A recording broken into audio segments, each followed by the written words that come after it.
Marsch!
Oh, Carl, there you are.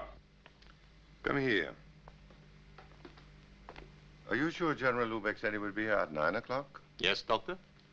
It's no more than 40 minutes from London Airport. He should have been here 10 minutes ago. Perhaps he forgot to adjust his watch when he left Berlin. Well, that's not likely. No one is more exacting than our ex-general. Oh, Carl, the temperature, please.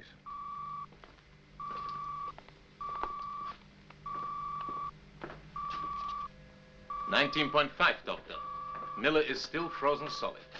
Shall I level it off until the general arrives?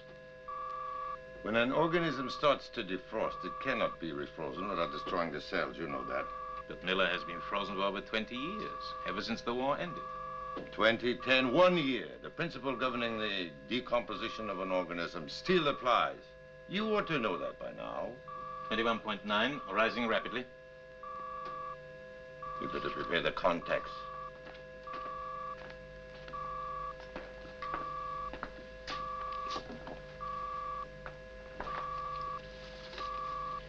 Contacts ready. And the leads. Leads are in order. And power. Power ready. Ah. But I'm not ready.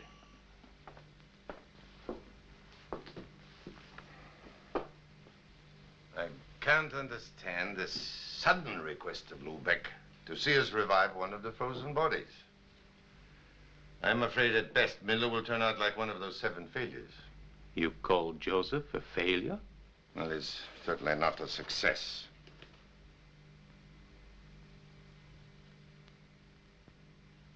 Ah. So it was you who reported to Berlin I was ready. Reported? Don't pretend surprise, Carl. I've known of your monthly reports to Berlin ever since Lubeck made you my assistant when the war ended. I was obeying orders. And all of us Germans know how to do that, don't we? Perhaps living here in London has changed your attitude toward the party. Oh, I'm as good a Nazi as I was 25 years ago. I'm sure you would never think of betraying the party. 95 degrees, Doctor. Then we can't wait. As soon as the body reaches normal temperature, place it on the table and attach the contacts. Jawohl, Herr Doctor.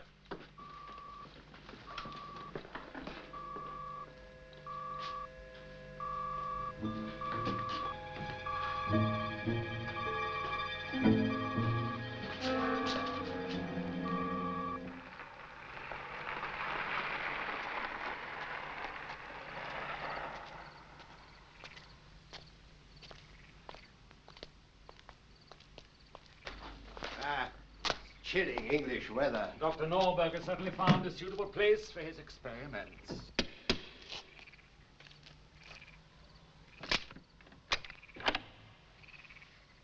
Dr. Norberg's residence? Dr. Norberg is expecting General Lubeck and myself.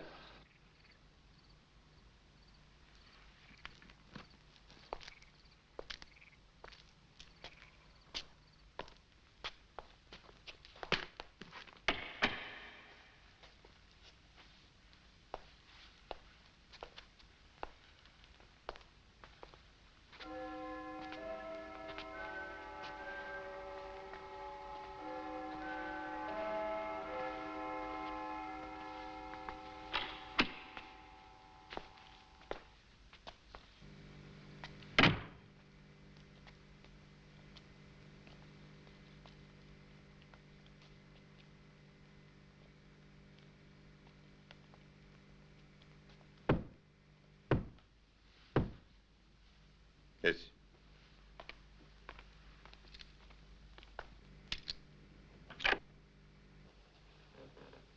Come in, gentlemen.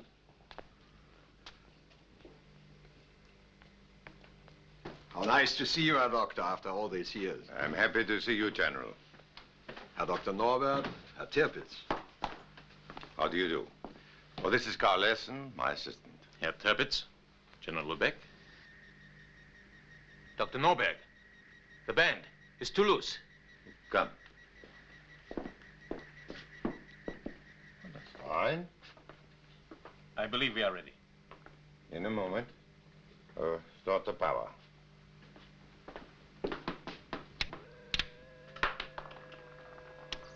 Double it. Every 2 minutes, Carl, as we rehearsed it. Right, Doctor. It will take a little time, General, before we are ready. Oh, I can wait. I've waited 20 years for this moment. Oh, I can't tell you what it means to me and the party. I have a good idea. Oh, no, you don't. But I will tell you. It's time you knew. But, General... Hear me out, please. It's something you must know. Your achievement will mean the revival of over 1,500 of the elite of the Nazi party who had been frozen and hidden away all these years in caves, mostly in Germany, but also in France and even in Egypt. 1,500? Did you think the 12 you've put into suspended animation by your instant freeze method were the only ones? Oh, no, Herr Doctor. When the war ended, we Nazis of the elite level didn't have much of a choice. We could stay and face the war crimes courts, or flee like Adolf Eichmann. We could do away with ourselves. Or finally, take a chance with your method of preservation, to be restored to full capacity at the right time, which is now. 1,500 lives. Did they do this voluntarily? Oh, yes. Everything was explained to them. And that proves my faith in you, Herr Doctor. Oh, while we are waiting, may I show Captain Tirpitz the other 3 VIPs who are still to be revived? Certainly, General. Come this way, please.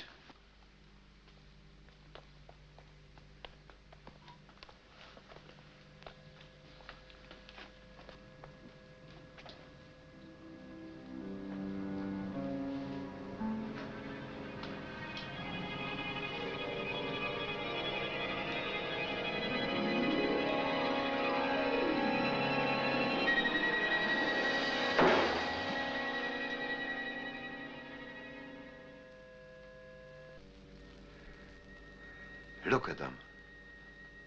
Enheim, Munch, Krindler. They haven't aged a day in 20 years. That's more than we can say. Those 3 and Miller are all that's left of the dozen that you so generously provided. As well as the money for your experiments, the expense for this English castle, your niece's education. Oh, I know exactly what you've been provided with and how much it has cost the party. But the stakes are tremendous and worth every penny of it. But do you know that 1 has not survived? And 7 are mental cases. But what of your recent defrosting success? If you are speaking of Joseph.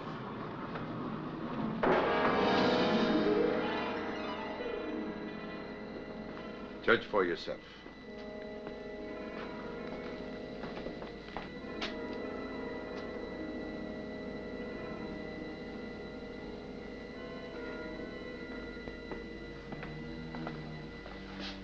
To revive a body is one thing. I've done that. But reviving a brain so that it functions normally, that's another and still unsolved problem. You mean that it was Joseph who was recently defrosted?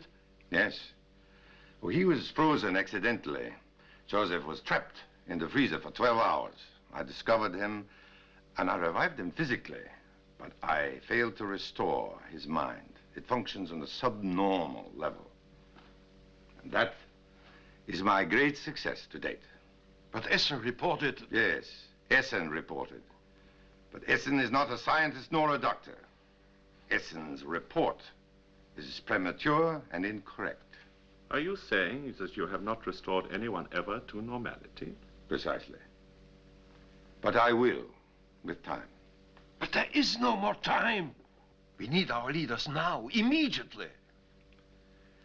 Well, I warned you, General, 20 years ago, when you asked me to freeze the dozen, that it might take years to duplicate what I had done in restoring frozen frogs and snakes and fishes. The human is much more complex. Alive! Well, that's a muscle spasm. The brain is the big problem. I will try to explain to you. Oh, Carl. Yes? Keep an eye on the temperature and call me when Miller is ready. Jawohl, Herr Doktor. Come with me, gentlemen.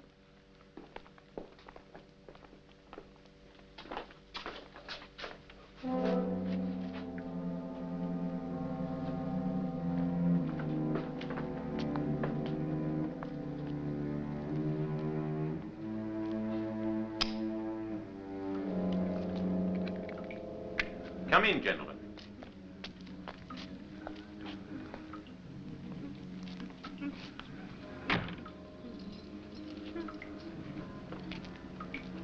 There they are. Why do you keep them? They're useless. I'm still a scientist. Who knows? My next attempt may bring me closer to the answer. The answer to what? The brain has many functions, as you know. One is storing millions of facts, associations, and habits in I'll call it a memory bank, with millions of tiny deposit boxes. I have been seeking the critical microscopic spot in the brain which will set the whole memory bank in operation. I have only been successful in opening one deposit box which holds one particular memory. This was my first case. I touched the moment of memory in his childhood when he must have been deprived of something and cried bitterly for it. This man never tires of bouncing the ball.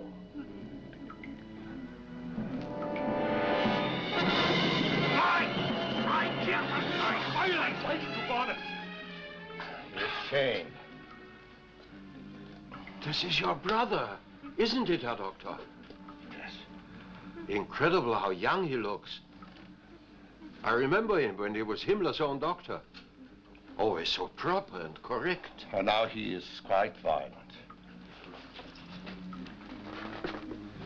This one is harmless. He combs his hair continuously like a vain adolescent. He has seen or participated in a mass burial in a concentration camp. As you can see, he has religion. Look at him. Only 25 years old, and the X-90. He has seen old age and deposited that memory in one of his many deposit boxes. Gentlemen, our patient may be ready now.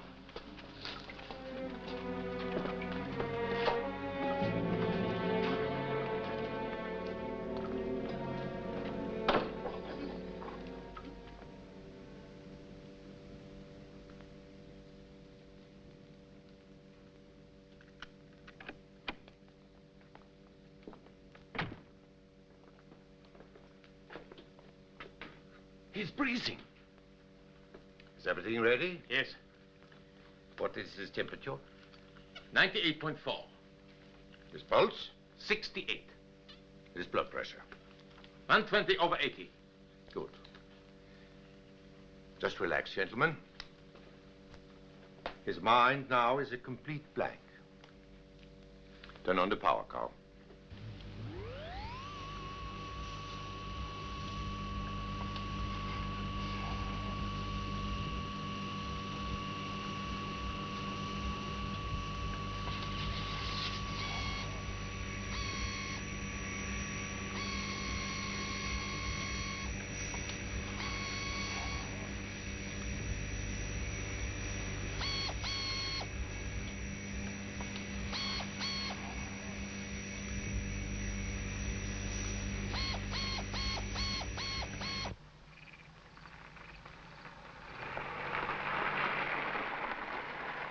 Oh, Elsa, it's wonderful being home after 2 years.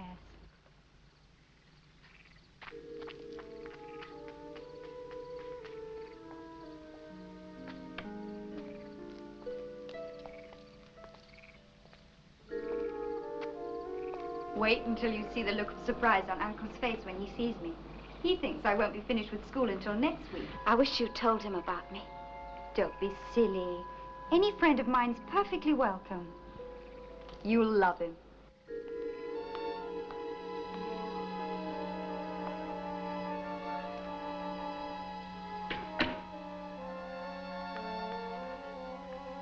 Hello? Hello? Joseph, how are you? This is Elsa Tenney, a friend from America who's going to stay with us. Joseph, it's me, Jean. Will you bring in the baggage? Joseph.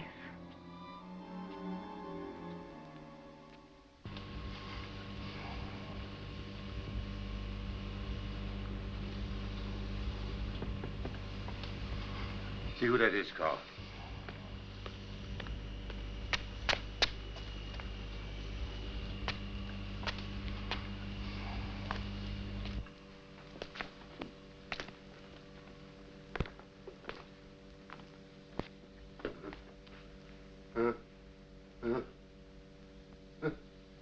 You'd better go see what's going on upstairs, Carl.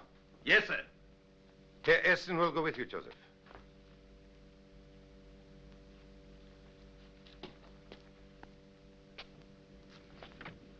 Are you expecting anyone at this hour? No, not tonight. Where's your niece? Well, she's in America, taking her master's degree. She's still interested in your work? If you are speaking of my work at the party, she knows nothing of it. She doesn't even know I belong to it. All she knows is my interest and work in the repair of vital organs. I was just curious. May I proceed now? By all means.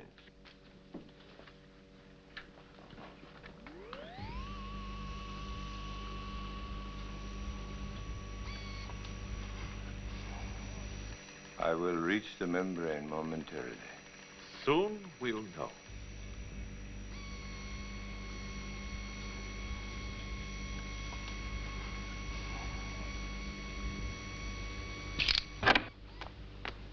Jean has arrived. Fool, barging in like that. Anything wrong? Possible brain injury. Oxygen, Carl. What happened? Oh, my hand slipped. And Yes? I may have torn the brain tissue. Fatally? General, nothing is more delicate or complex than the human brain. That's why I needed more time. You are a blundering fool, Essen. Miller was a young genius. It was a mistake, General. I did not mean it. There is no room for mistakes.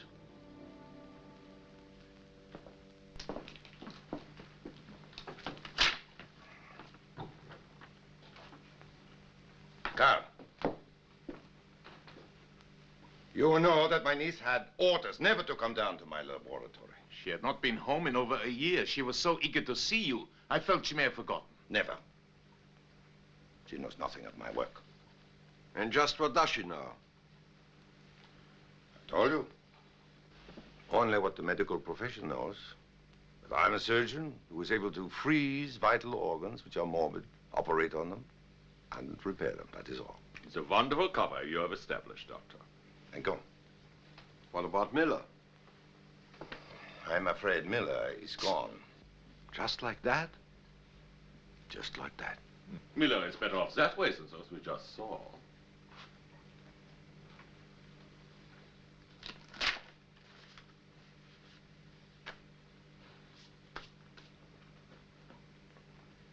What can I do to help, Herr Doctor? Is there anything you require? Yes. The impossible. A live brain. One I can study and experiment with. Where would you get that? You need a head. I could get you one. No, Carl, forget your friends at the morgue. A brain without oxygen for 5 minutes begins to decompose. It's not like an arm or a leg. Have you something in mind? Yes. I plan to keep an ape's head alive. I will remove the skull and replace it with one that is plastic and transparent. Then I can study the brain's functions in detail.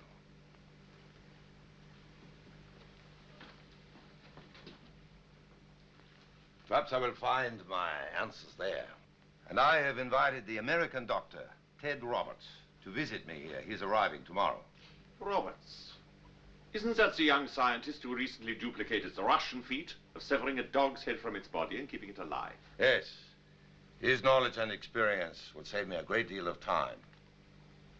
But don't worry, General. He will not learn anything of our real work here. Could we not use Miller's head? No, Carl. It's been damaged. You just take care of him and dispose of that uniform as well. Yes, Doctor. Tonight, when everyone is asleep. Now, gentlemen, may I introduce you to my niece?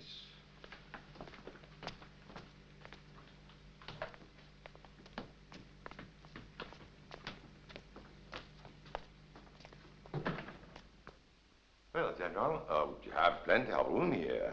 Why not spend the night with us? I'm sure you will find it better than checking into a hotel in London. Splendid idea. And in the morning, you'll be able to meet Elsa. I'm sorry she isn't feeling well. All she needs is a good night's sleep. I gave her a sleeping pill. Oh, General? Well, thank you. I appreciate your hospitality. Carl? Yes, Doctor? Our guests are spending the night with us. Oh, that is good. Prost.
Norberg, wake up.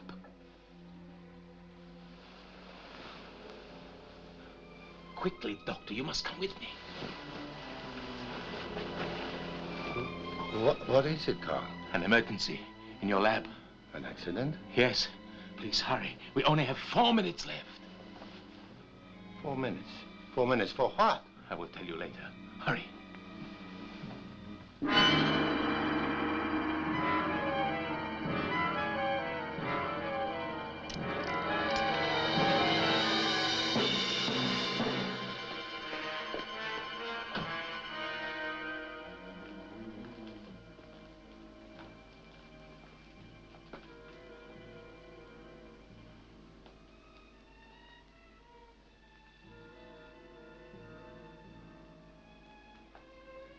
Who is she?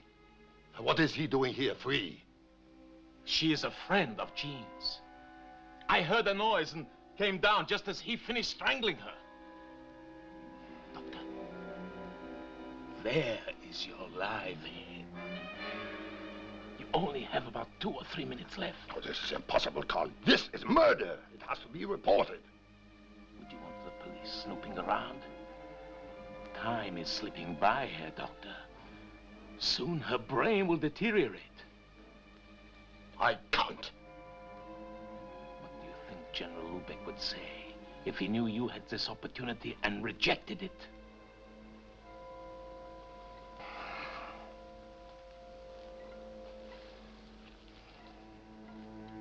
All right, so I go ahead. What am I going to tell Jean about the disappearance of her friend?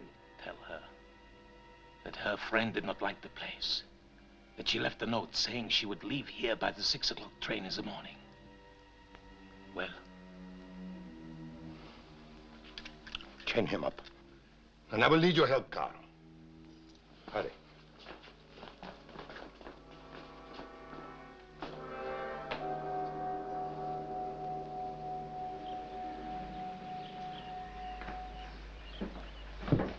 Good morning. Morning, sir. I would like a ticket to London, please. Return ticket, sir? No, only one way. It was a young lady. She does not seem to like our place. I'll get your ticket, sir. Thank you.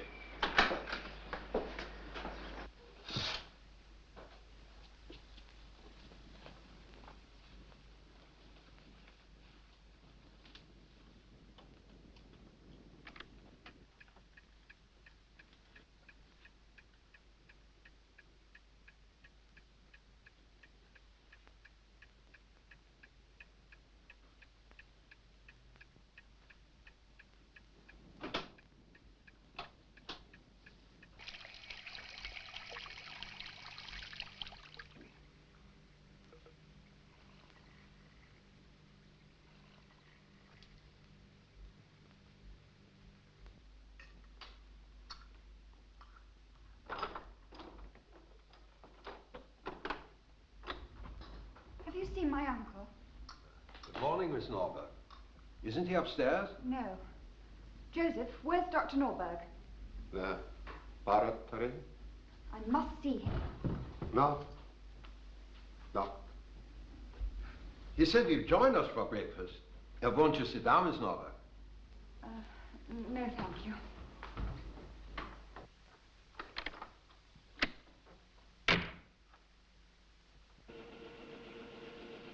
Oh, I do beg your pardon. What is it?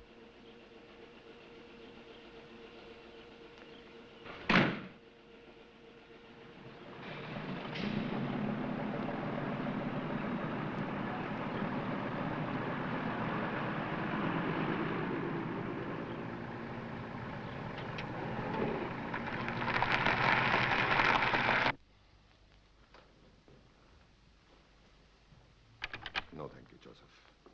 Uncle, Elsa's disappeared. Her things are gone. Oh, yes, Jean. She left this morning. Just Carl to take her to the station. She left. Oh, she gave Carl a note for you.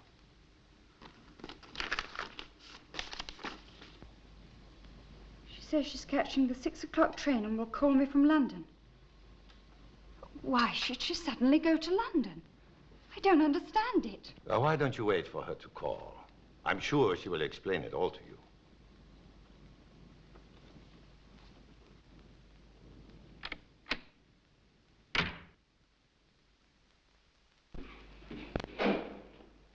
Oh, Carl. Yes, Miss Jean? Did my friend say why she was leaving? No, except she seemed most anxious to go. She bought a one-way ticket to London. That is, I bought it for her at her request and put her and her 2 pieces of luggage on the train. 2 pieces? Mm-hmm, 2 pieces.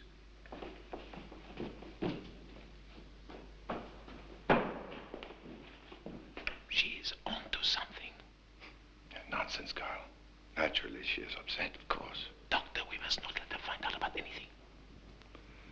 She won't.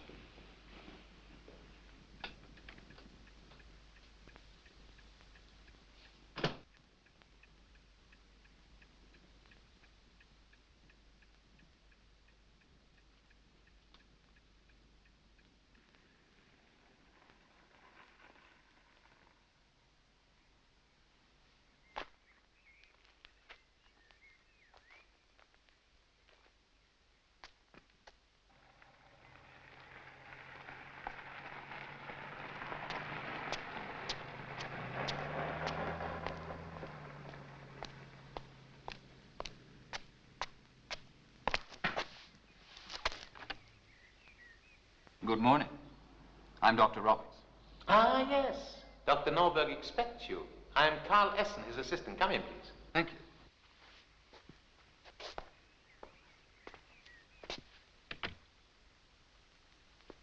I will take it. Oh, thank you. Dr. Norberg is in his laboratory. Why don't I show you to the guest room, where you can freshen up and relax? That'll be fine.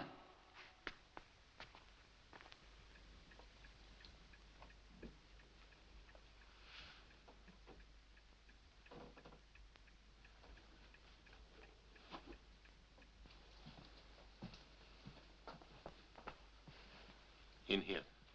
Oh, thank you. Would you tell the doctor I've arrived? Of course.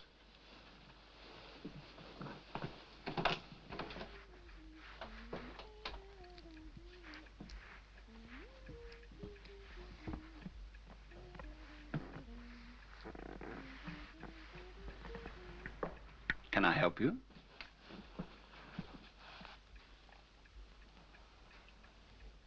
Who are you? I'm a guest of Dr. Norberg's. I hope I wasn't interrupting you. You weren't. Oh, please. If you haven't finished your, whatever it is one does under a bed, I'll come back later. It's all yours.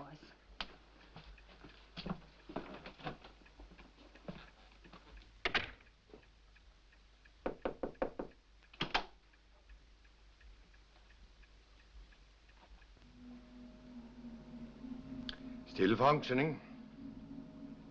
It's alive. What about the body? Buried. Very well. I'm bringing Dr. Roberts down later to see the laboratory. Down here? What about? Keep the cabinet locked.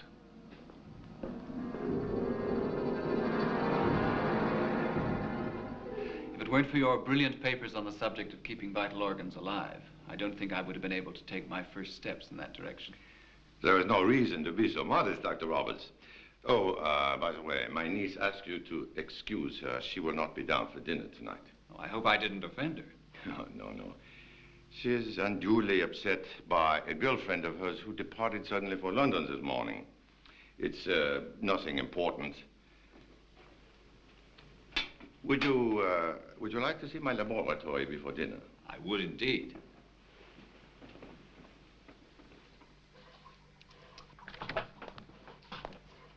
Come in, Doctor. Come over here.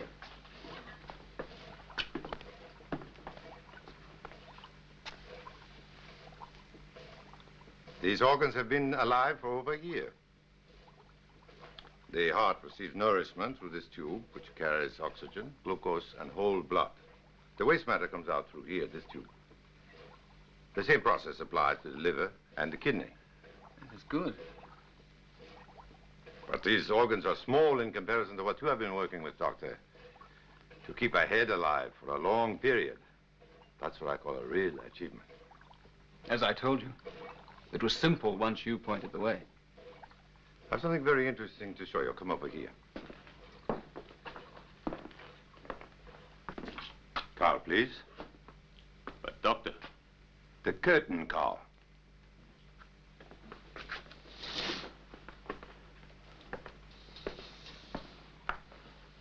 Examine them, Doctor.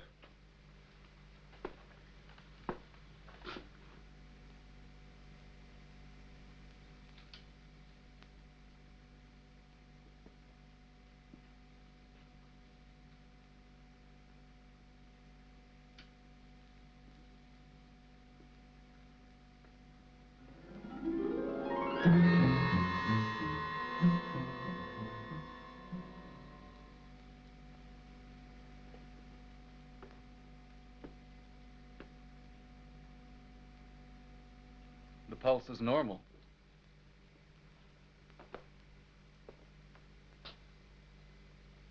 Watch number 4.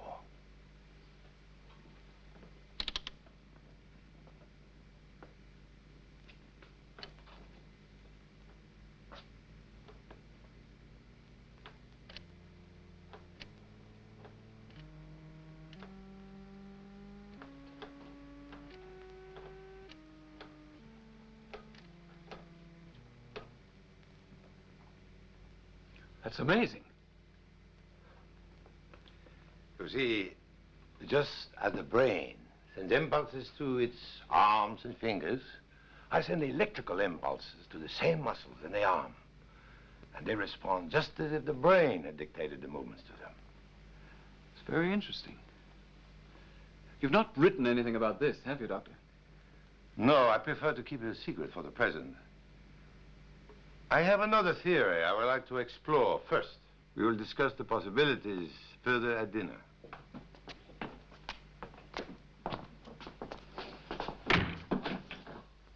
Top secret, eh?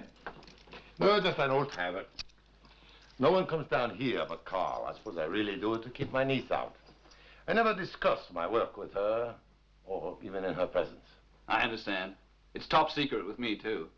Do you think she'll join us for dinner? Possibly.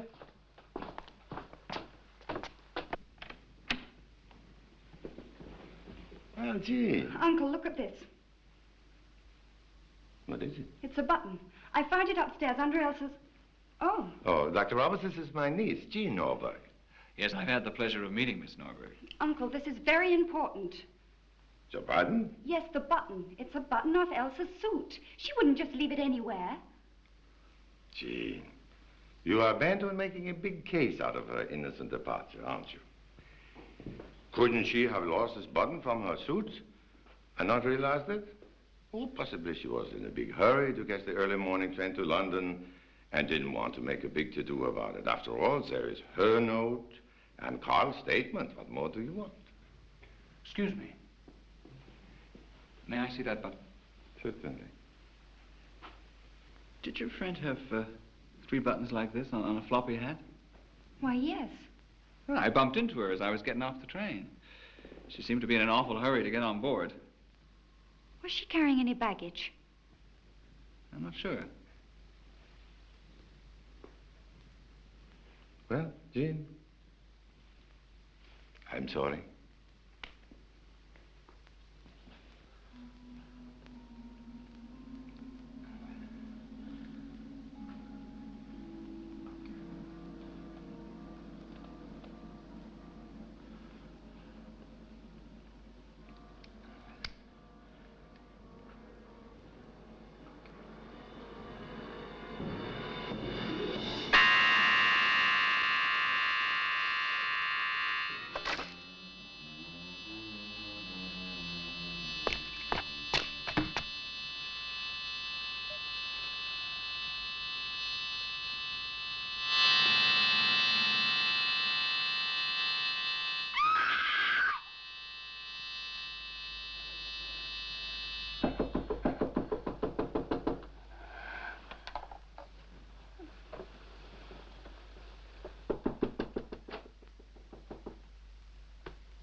What was it?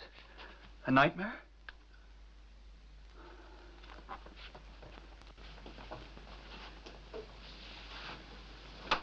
I'll get you a sedative. Please stay with me. Was it that bad? Yes. I saw Elsa's body being buried. But her body didn't have a head.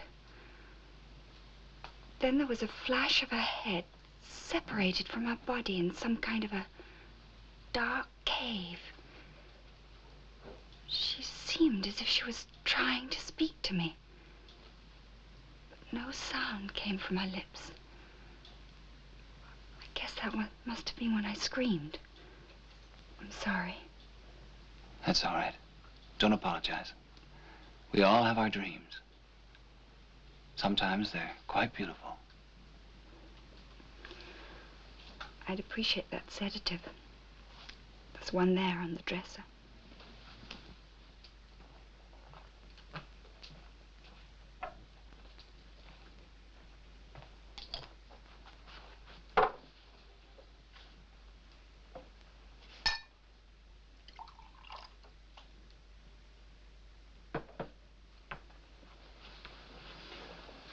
How'd you like to show a visiting American a bit of your village and countryside?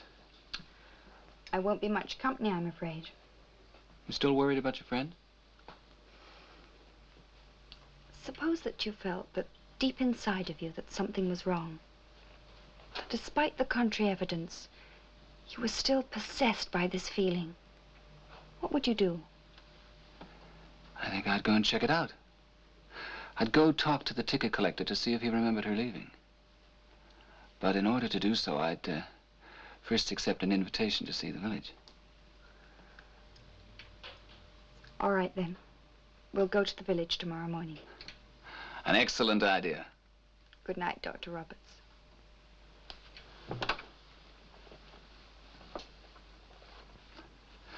Why don't you call me Ted? Good night, Dr. Roberts. Good night.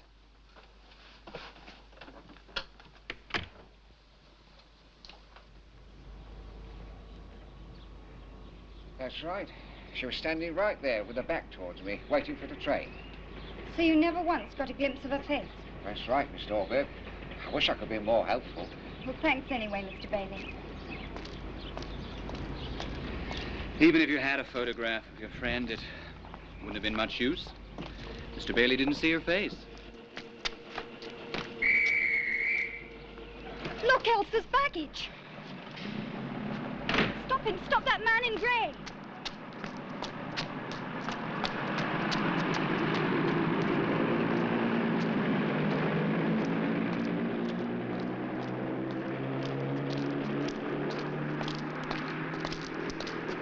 I'm behaving like some sort of a nut.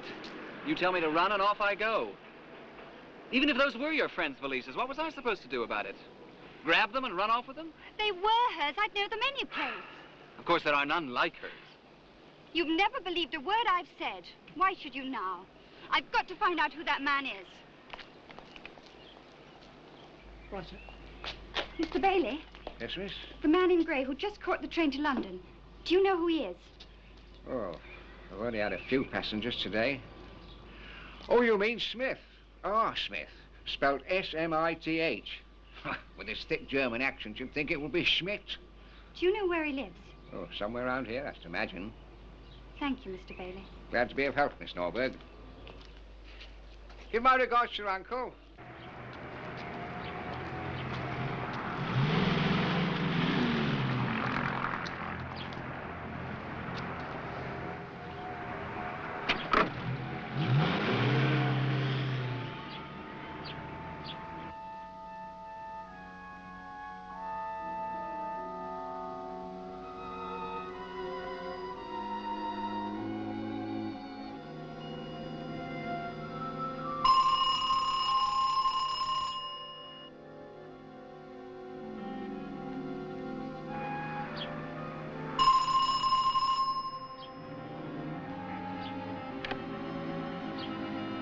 Mr. Smith? Yes?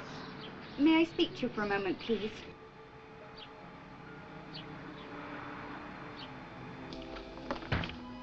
I was on my way out. It is very important. Who are you? My name's Jean Norberg. Come in.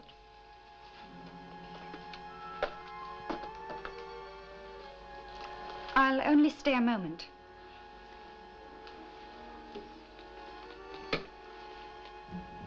Do you have a husband? Husband? What I mean is, was it your husband or somebody that lives here that went to London by train about half an hour ago? What are the reasons for your questions? He was carrying 2 pieces of baggage that belonged to my friend. I wanted to ask him when he'd seen her. My husband? He knows no other women. I'm sorry, I didn't mean to imply anything. Whatever you mean. My husband did not take any train today. That was yesterday. He is out now, working. I'm sorry. That is all right. We all make mistakes. Thank you.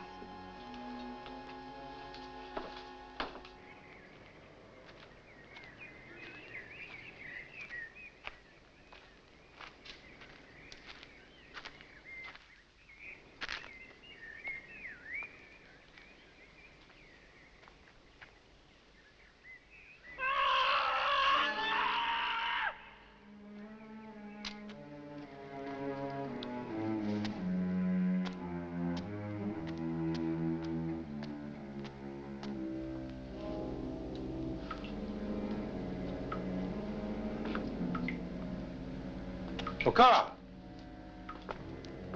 They all look half dead. Have they been eating? It is that head. It will destroy all of us. Oh, calm yourself, Carl. You know it can't do anything to you. Why not? It is affecting them. More likely it is the way you feel which is affecting them. They haven't seen the head yet. Are you trying to blame their condition on me? Not directly. Carl, is something upsetting you? No, nothing. Someone has come in the side door.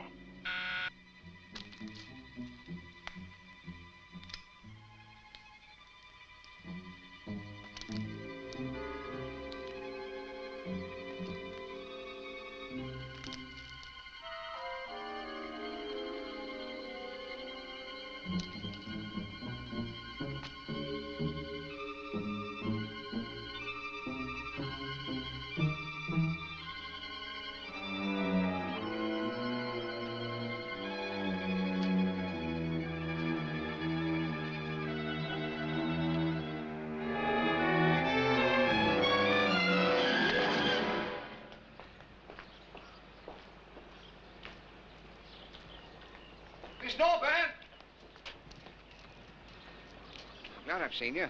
I think I found someone who can help you. The station porter saw that woman you talked to me about. Where is he? Come with me. Harvey! Yes, sir? Miss Norberg would like to talk to you a minute.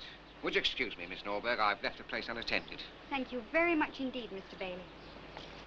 Yes, miss. I saw the woman you spoke to Mr. Bailey about. I saw them come by car. I saw her get into the train. And a few minutes later, I saw him going by in the same car. And a woman in it with him. I thought it strange at the time. Are you sure it was the same woman? Yes, the same as I'm speaking to you. She must have changed her mind about going by train and got off. What did she look like? She had that big floppy hat on, covered all her face. I'm very grateful. Thank you, miss.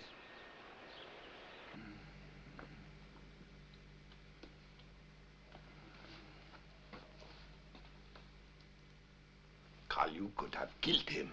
I had to stop him. Not by murder. It could have been an accident. Carl, it is just not like it was in the old days when the party had to do such things for political reasons. What are you going to tell him? Something of the truth. Make it plausible. You are going to be all right, Doctor. No. Oh, my head. It's a slight brain concussion. What happened? A most unfortunate accident. It felt like an avalanche. Did you bring me here? No. I did. What happened? Doctor. Dr. Norberg will tell you.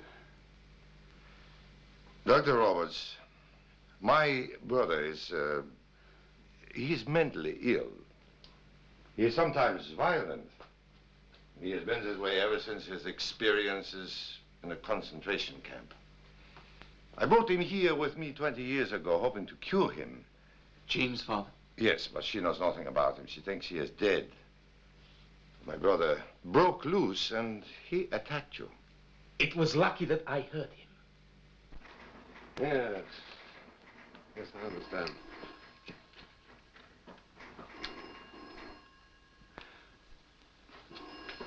Mr. Norberg, let me have the address of Mrs. R. Schmidt. Or rather, Smith. 16 Horace Street, Inspector. 16 Horace Street.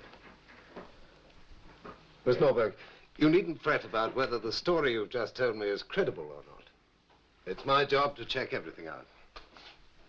Thank you. And by the way, Miss Norberg, keep an eye on Carl Essen and don't let anyone know of your visit here. It might be dangerous for you. It's incredible how you've been able to hide Jean's father here all these years. Well, the walls are soundproofed, and Carl is a great help.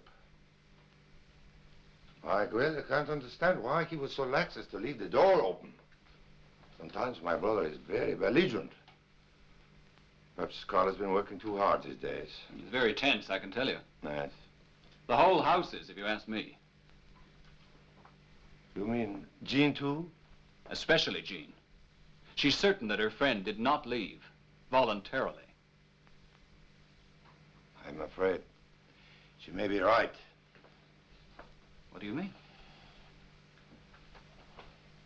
Doctor, what I tell you must be between us as scientists. Do I have your word? Yes, you do. You know how you were attacked. Well, Elsa, Jean's friend, was killed by my brother. But it wouldn't do anyone any good to tell Jean or the police. And I didn't want her to be burdened with the knowledge that her father was not only mad, but a murderer. But a murder must be reported. Yes, Doctor. That is true. But her unfortunate death seemed to be the perfect solution to the problem of my experiment. To obtain a human brain to study. There are doctors who experiment with their own lives to gain medical knowledge and advance science. Why could I not close my eyes to the law just this once and use a dead person to help? Her life was gone already. You used her head. You kept it alive. See for yourself.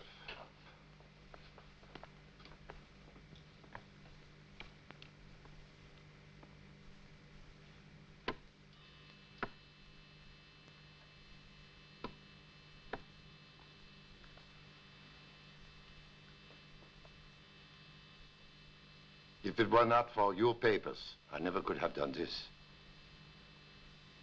It's absolutely fantastic. I hoped you would be impressed. Your nutrition goes through here. Your oxygen through here. Wonderful. Can she see? Hear?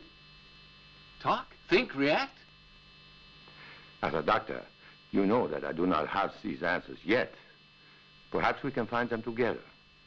At the moment, the oxygen and glucose are at a minimum, and she is in a state of unconsciousness. But if I increase them, she will open her eyes and her facial expressions will change. So I know that she responds to a certain degree. What I hope to do is to find the right nerves in the brain. Attach the wires which motivate the arms to her, and then tell her to move them. Now, I will turn on the nutrition. What's this?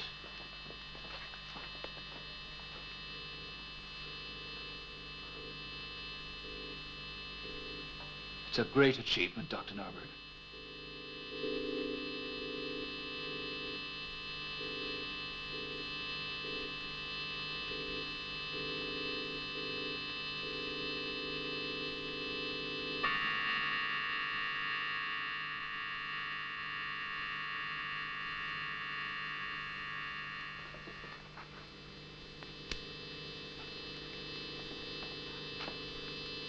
First, a blank expression, then that hatred.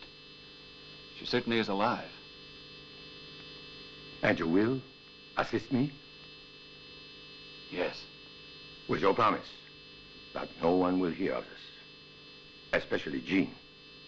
You have my word.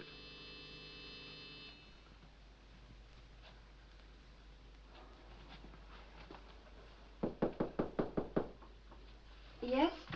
May I come in? I saw the light on under your door. I haven't been able to sleep. I want to apologize for being so rude to you. That's not what kept me awake. Yes, Jean, I do understand. Do you? You don't think I'm imagining things? Well, what makes you ask that? Because suddenly you seem to be taking me seriously. Well, I can't see you enduring these dreams night after night. Suppose something had happened to her. Like what? I don't know, it's just a supposition. But if something had happened, you'd have to reconcile yourself to it and start living your own life. Is there something you're trying to tell me? No, not at all. Look, it's late. Have you got a sleeping pill? Well, good night.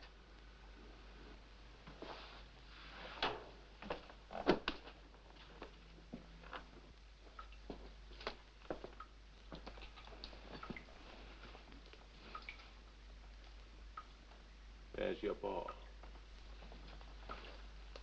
The bow. The bow. The bow. What are you all frightened of? What's the matter with you?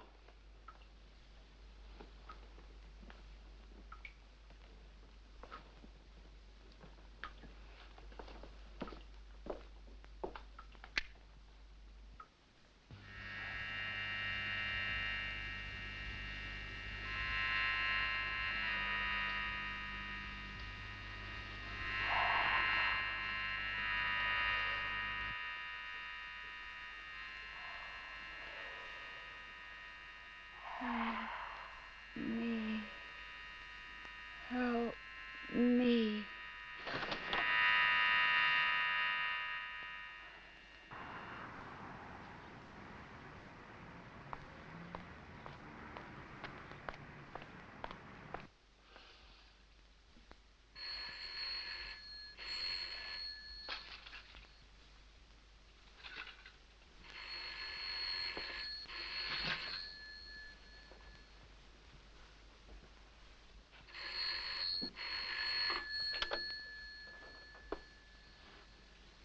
It's me. She's done it. Done what? Gone to the police. What happened? An inspector was here, asking a lot of questions. He's looking for information. Did he ask about me? If he's interested in you, he'd be too smart to ask. Besides, we've never been together, except for the train business. But what can he find out? You and William are here legally. There are records to prove that. There are also earlier records to prove who I really am. They are gone, destroyed. That's what you keep saying. Besides, they would never recognize you. Not after what those liberated swine did to me. We are safe, I tell you. Get rid of her.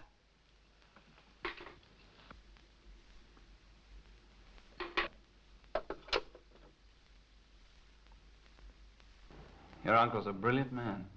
You seem very interested in his work this morning. I'm sorry, Jean. You know what we scientists are? A new concept, and we're carried away. In case it gets lost, I will put it in Dr. Norberg's file. I'll probably be busy with your uncle tonight. But how about dinner tomorrow night? Do you think you could concentrate on me? Well, Jean, you remember Inspector Witt? Of course I remember him. He just called up to ask if he could stop by for a chat. An old boyfriend, eh? Uncle, May I see your lab?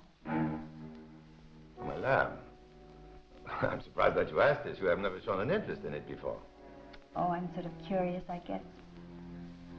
Well, of course, you can see it if you want to. No reason why you cannot.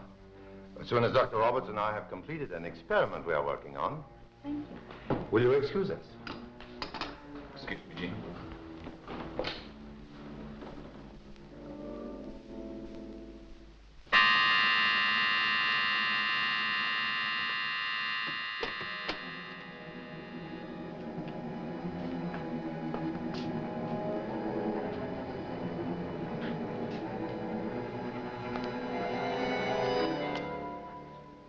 Relax, Carl. Jean is not coming down until we are ready, and when she does, we will hide everything. Dr. Norberg, why don't you tell her about her father? If she knows he is alive and we are trying to help him, she will stop looking around. Well, she has only a normal girl's curiosity, that is all. And why is that inspector coming here? It's nothing important, I'm sure. Suppose he starts to get curious. Why should he, after all these years? Carl, what's gotten into you? I am worried about Jean. What does she know? More than we think, I tell you. Nonsense, Carl. If I tell her about her father, I will have to explain why he looks so young.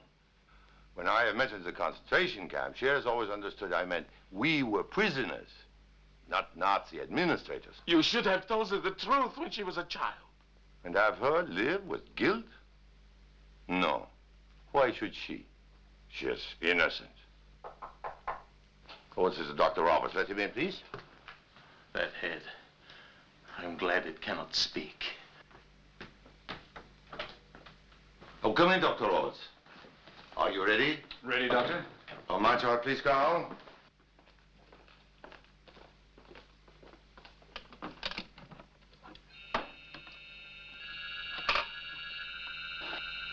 She's conscious. Yes. There is nothing we can do about that now, Dr. Roberts. I don't think I can go on. Her eyes. Yes, I understand. Oh, Carl, a towel, please.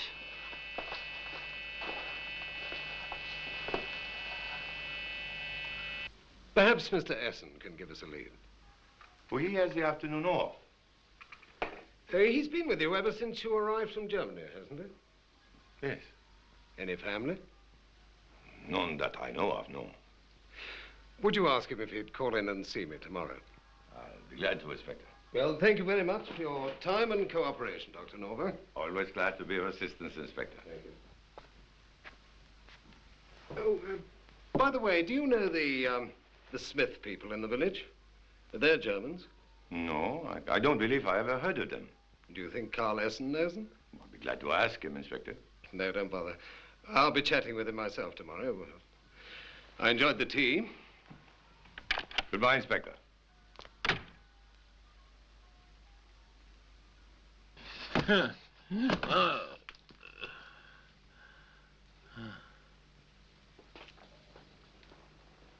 Will you talk now?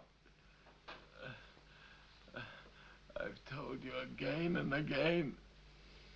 No one knows of our project. I swear it. And you never heard of the Smiths? I do not know of any Smiths. Perhaps a little more persuasion will make you remember. Deppitz.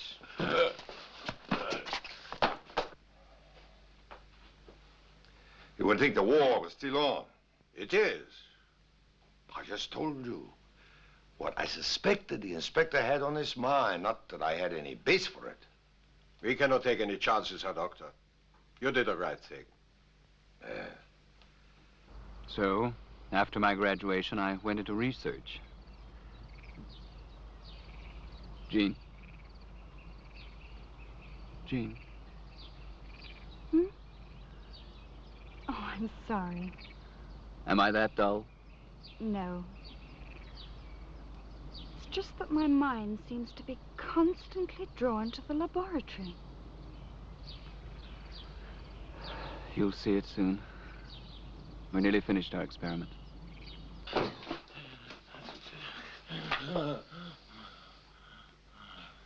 Tell the General what you told me. Well? I know the Smiths, my family. They know nothing. I am loyal party man. Why didn't we know of your relationship to them? I meant to tell you when they came, but I was afraid. You have neglected your duty. Yes, General. They helped me to get things for the doctor. Did not want to tell him where they came from, but I got them anyway. What things? Arms. A heart. Other things. I thought they came from the morgue. No. You needed them. Morgue would not cooperate, so got them anyway. You mean you? From the next town. 2 women. And You and your family committed murder? no. You needed them. I am loyal party member. And your family knows nothing of the purpose of those objects? I swear. Go to your room, Essen.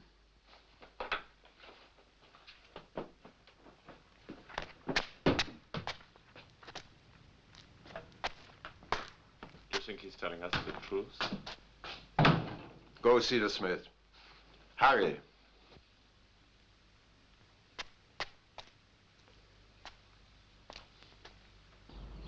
Jean, Yes? do you remember your father? Or your mother? No. I guess that's why good friends mean so much to me. You mean Elsa? Yes. Just Elsa? No one else?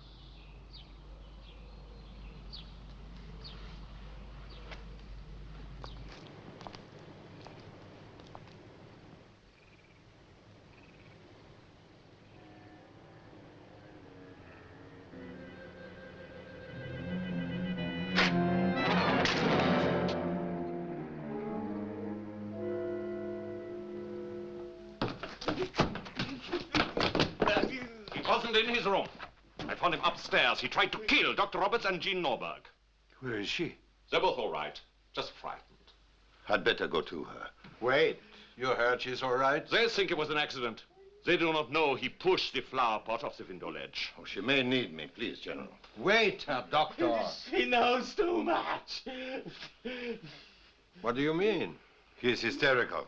He probably doesn't even realize what he is saying or doing. Kill her. I say kill her. I'd better give him a sedative. What good would a sedative do? What then? In there. Tippets.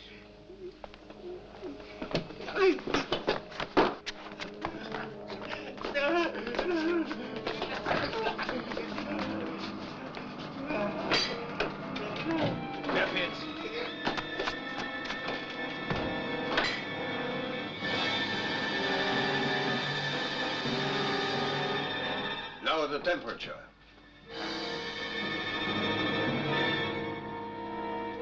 Dr. Norberg!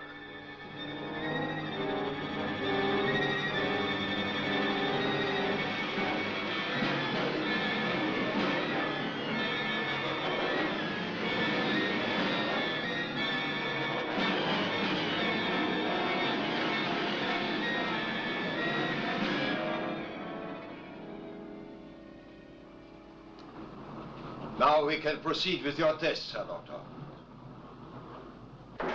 Tippets, call Dr. Roberts down. We cannot waste time, Herr Doctor. Herr Doctor! I said we cannot waste time. Your niece is all right. Yes.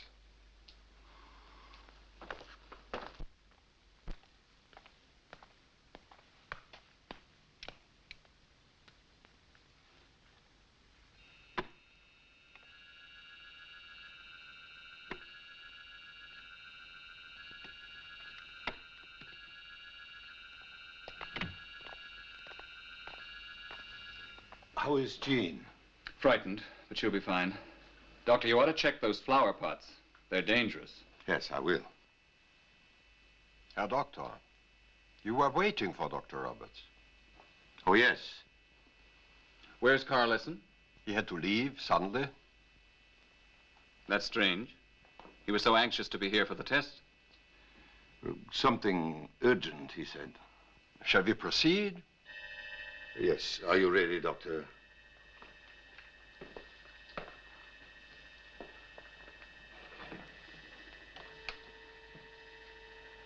Ready. You have no willpower of your own. You will obey my commands. At the count of 3, you will raise your arms.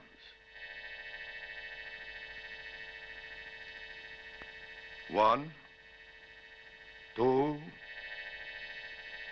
3.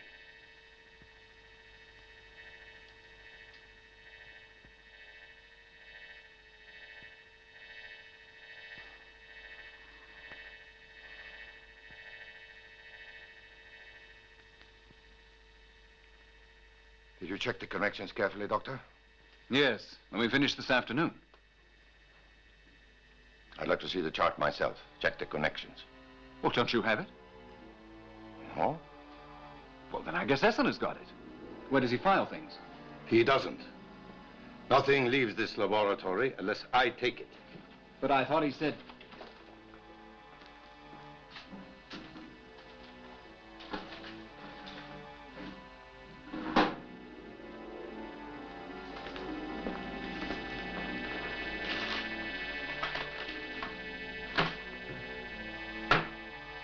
I remember seeing Carl looking at it.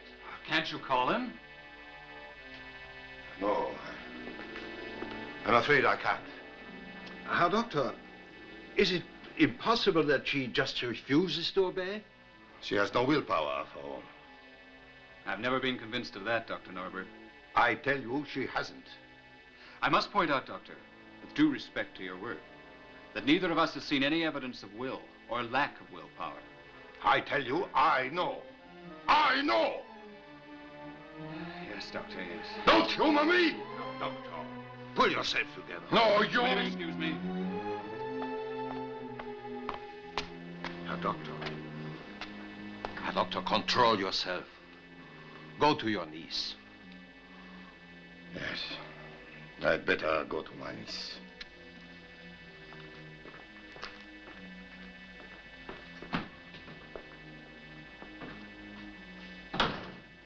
As brilliant a scientist that he is, Norbergs is also a fool. Just like Essen.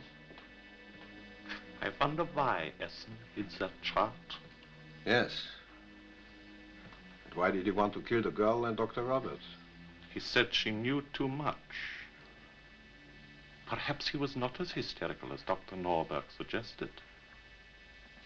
You think she knows? Yes.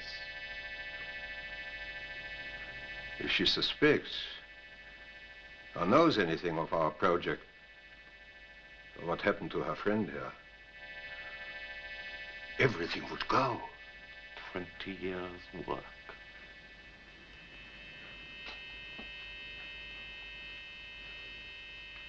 Must look like an accident.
me go, Ted. I've got to get in there. I'll let you in.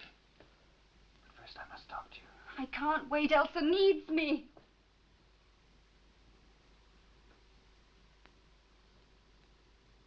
Is she in there? Yes. You must go in. I don't have the key.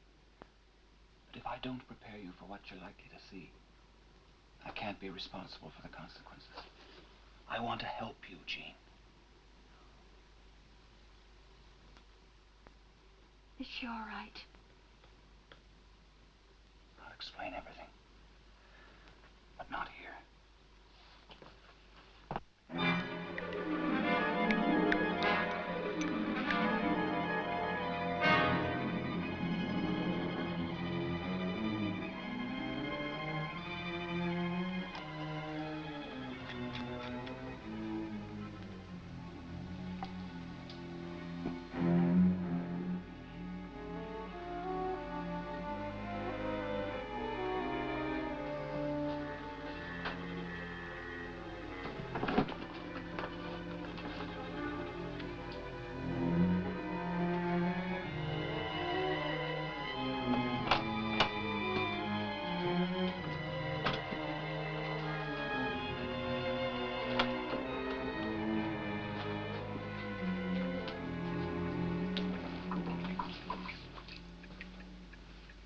Here, try this. It'll relax you.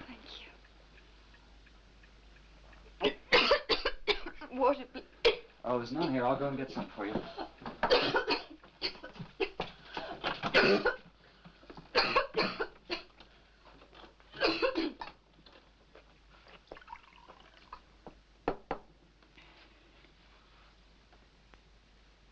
Is it that bad?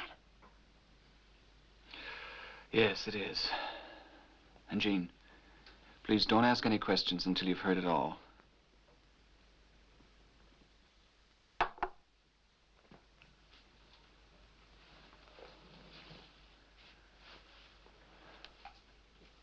Do you remember my joking with you about that dream when your friend was buried without her head? Well, that's just what happened.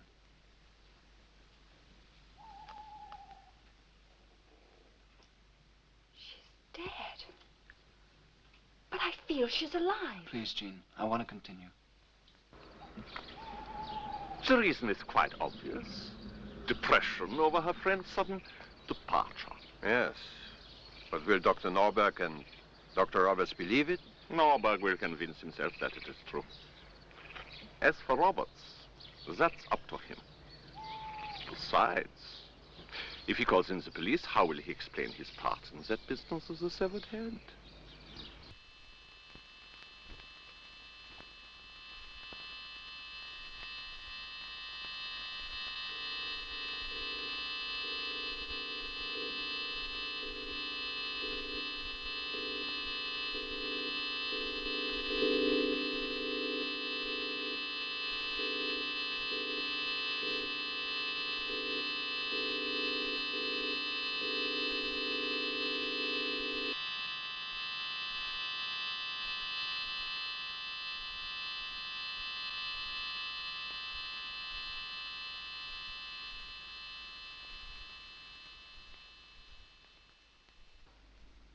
It was your father who did it. He didn't know what he was doing.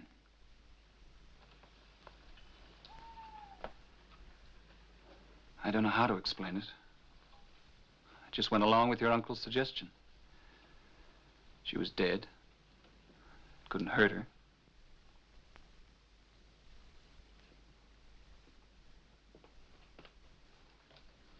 Where is my father? I believe he's in a room beyond the laboratory.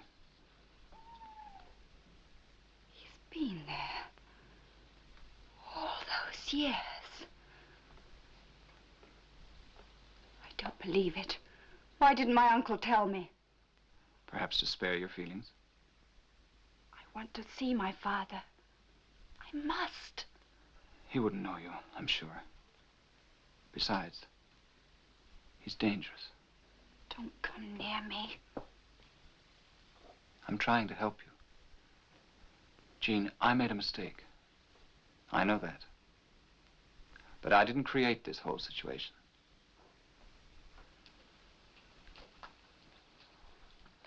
Don't blame me for it. Poor Elsa.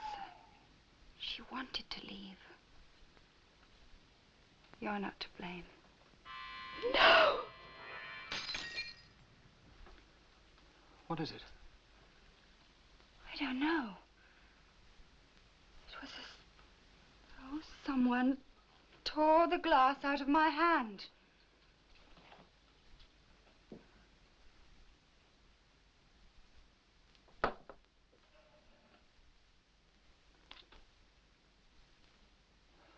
This isn't water. We better get out of here quickly. I'm not going. Somebody put something in that bottle for you. Why? Perhaps to keep you from discovering Elsa? Oh, no. No. It wasn't me. I love you, Jean. We're going to the police right away. I'm not leaving here with you. But, Jean... If you mean what you say, find Inspector Witt and bring him here. I can call him. No, bring him here. All right. Keep the doors locked when I leave here. And open them for nobody until I return. Is that agreed? I'll open them for no one. Please. Be careful.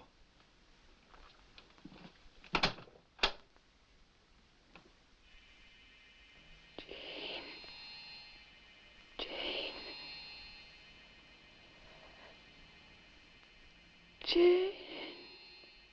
Jane.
Gee, what are you doing here? What have you done? Where's my father? Dr. Roberts told you? I want to see my father. Sweetie, did Dr. Roberts tell you everything about him? Yes, yes. But my poor brother is mad. That it was he who killed your friend.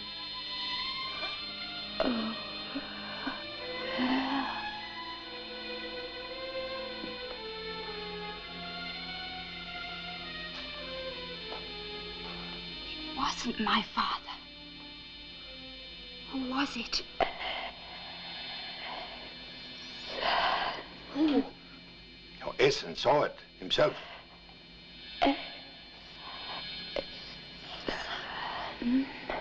It was Essen who did it. Essen?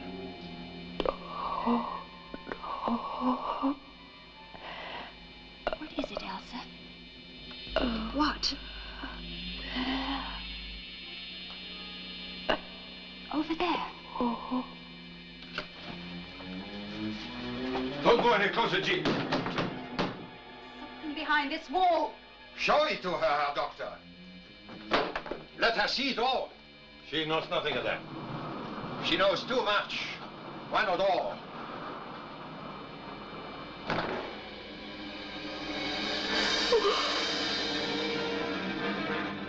There's your friend Essen.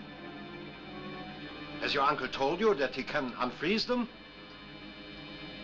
Has he told you that your father was one of them too, until he was unfrozen by him? My father wasn't a Nazi.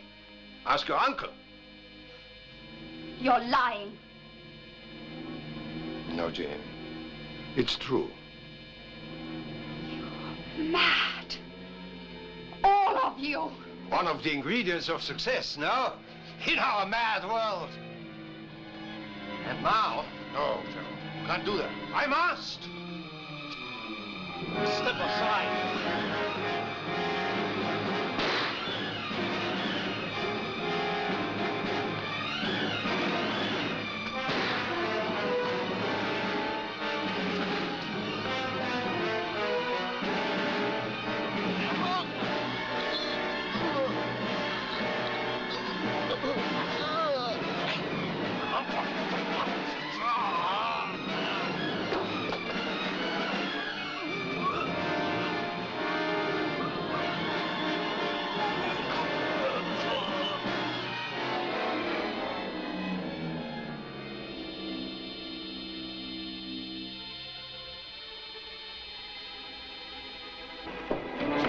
Downstairs, quickly.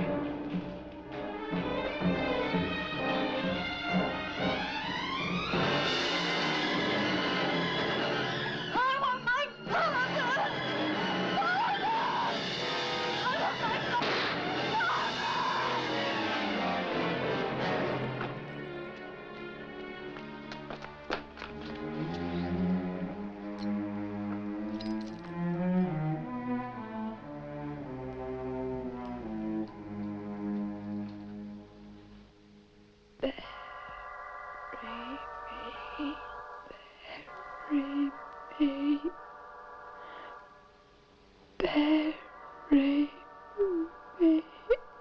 What is it, Elsa? What?